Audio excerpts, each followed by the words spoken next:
Assalamualaikum warahmatullahi wabarakatuh. Salam, Om Swastiastu, Namo Buddhaya, salam kebajikan bagi kita semua.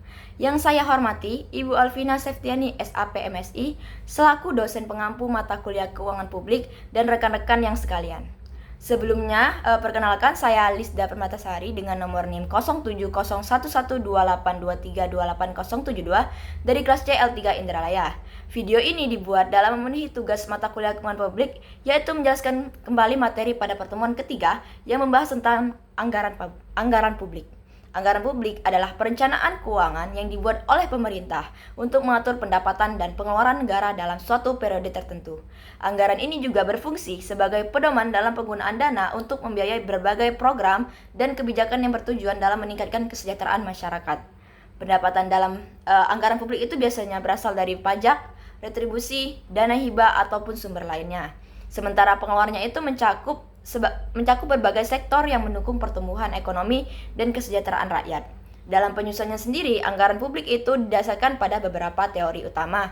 Yang pertama ada teori klasik, yang dimana teori ini menekankan pentingnya efisiensi dan efektivitas dalam penggunaan anggaran, sehingga setiap dana yang dikeluarkan harus memberikan manfaat maksimal dengan pemborosan seminimal mungkin.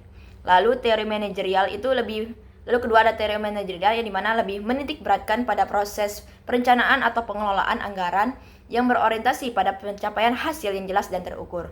Lalu selanjutnya itu ada teori politik yang mengakui bahwa anggaran publik tidak hanya dipengaruhi oleh faktor teknis dan ekonomi, tetapi juga oleh kepentingan publik dan kepentingan politik dan kekuasaan. Agar anggaran publik dapat dikelola dengan baik, terdapat beberapa asas yang harus kita terapkan. Pertama, asas transparansi yang memastikan bahwa informasi mengenai penyusunan dan penggunaan anggaran dapat diakses seluruh masyarakat sehingga mencegah penyalahgunaan dana. Asas akuntabilitas yang mengharuskan pemerintah itu bertanggung jawab dalam mengelola anggaran, baik secara hukum, administratif maupun dari segi etika. Selain itu, ada asas efisiensi dan efektivitas yang memastikan bahwa anggaran digunakan dengan cara yang paling optimal, yaitu dengan biaya yang rendah tetapi memberikan hasil yang maksimal. Selanjutnya itu ada keadilan yang menuntut agar anggaran itu dialokasikan secara merata tanpa diskriminasi sehingga setiap lapisan masyarakat itu dapat merasakan manfaatnya.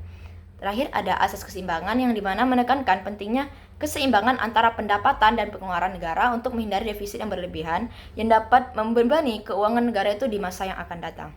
Agar anggaran itu digunakan secara optimal, prinsip transparansi, akuntabilitas, efisiensi, dan keseimbangan harus diterapkan dalam setiap tahap perencanaannya.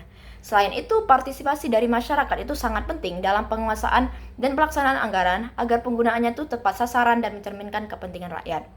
Mungkin sekian pemaparan dari saya. Jika ada yang salah, saya mohon maaf. Kepada Allah, saya mohon ampun.